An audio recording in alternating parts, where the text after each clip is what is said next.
Pete Hegseth testifying before the House Armed Services Committee amid a deeply unpopular war that is grinding toward a second month. And the mood was contentious even before the questioning started.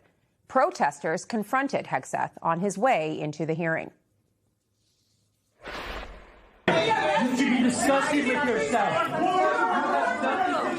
You need to be arrested. Not to be outdone, Hegseth then used his opening statement to attack the war's critics, calling them the, quote, biggest challenge. Take a listen. The biggest challenge, the biggest adversary we face at this point are the reckless, feckless, and defeatist words of congressional Democrats and some Republicans. In return, those reckless, feckless Democrats accused Hegseth of breathtaking hypocrisy, namely accusing his critics of being reckless and feckless while leading a war that has proceeded in the absence of congressional approval and any clear endpoint. Take a listen. You have been lying to the American public about this war from day one, and so has the president. The strategy has been an outstanding example of incompetence. This war of choice is a political and economic disaster at every level. You were incompetent then. You're incompetent now. Do you believe that the president is mentally stable enough to be the commander-in-chief? Did you ask the same question of Joe Biden for 4 years? Joe Biden is not the president. You need to resign immediately. It's the incompetence.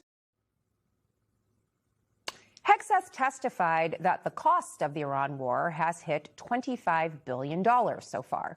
That is an enormous figure, but according to Politico, it, quote, falls far behind many outside estimates.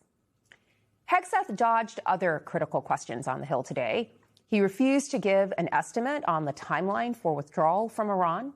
He refused to say whether he is, quote, beholden to the president or whether he's beholden to the Constitution. He also refused to say whether he had advised the president to go to war. And then there was this. He got tripped up on a key point. Take a listen. Their nuclear facilities have been obliterated. Underground, they're buried, and we're watching them 24/7. So we know where any nuclear material reclaiming might be. my time for we're just a watching quick second here. We had to start this war, you just said, 60 days ago, because the nuclear weapon was an imminent threat. Now you're saying that it was completely obliterated? They had not given up their nuclear ambitions, and they had a conventional shield of thousands of... So Operation Midnight Hammer accomplished nothing of substance. It left us at exactly the same place we were before. Joining me now to kick things off tonight is the admirable Admiral John Kirby, the former White House National Security Communications Advisor. He is also an MS Now National Security Analyst. Admiral, even some of the Republicans say that the Trump administration has failed to provide a compelling rationale for this war or to articulate what the endgame is here. Do you think that Secretary Hegseth provided any clarity today with this jaunt on the Hill? I think there were some missed opportunities for the secretary today. I think this would have been a terrific chance for him to lay out what the strategic objectives are and how they're going after each and every one of them. And I didn't see anything in the hearing today, and I watched a lot of it that convinced me that they were actually trying to answer that question. It was a missed opportunity for sure to lay out to the American people finally. I mean, it's been 60 days before the secretary testified finally to lay out why we're doing this and why now. Well, there have been a lot of questions about the strike on the Iranian girls' school. This happened in the early days of the war. And today, Democratic Congressman Adam Smith brought it up. Let's take a listen to that exchange between the congressman and the secretary. The girls' school that got hit in the first days of this war. There is absolutely no question at this point what happened. We made a mistake, and that happens in war.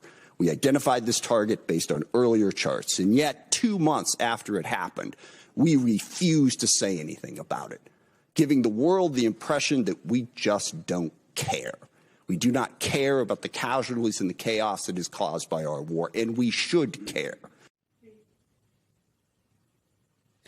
What do you make of the fact that military leadership has refused to take ownership of what many are regarding as a colossal mistake?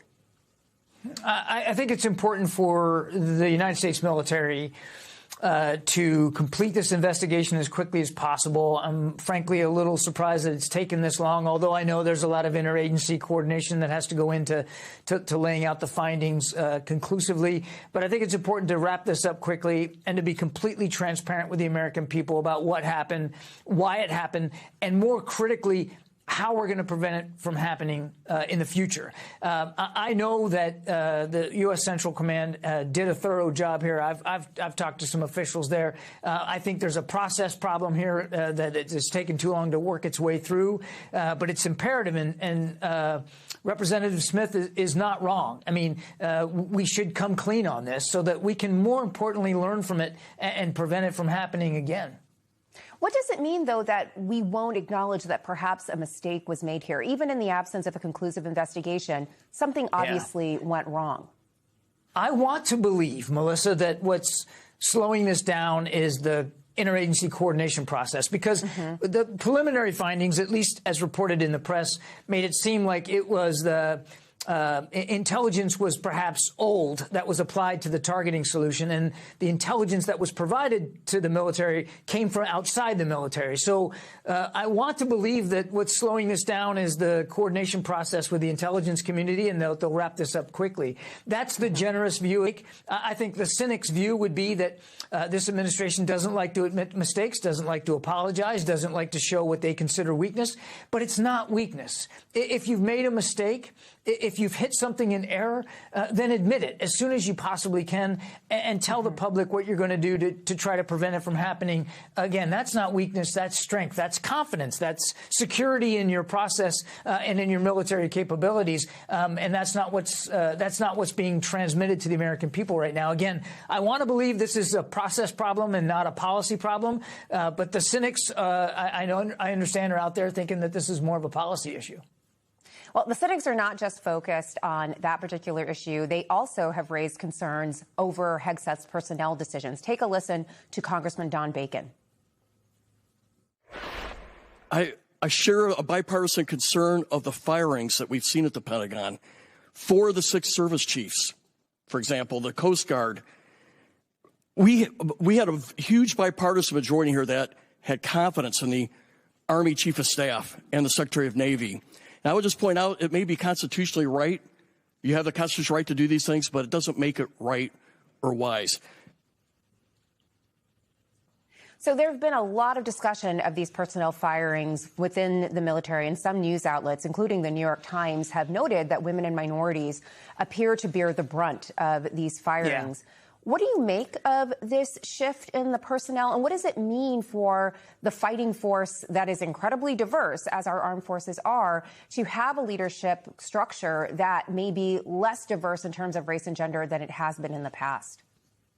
It's hard to know to know exactly how to answer that question, because they haven't been transparent about why these individuals are being fired.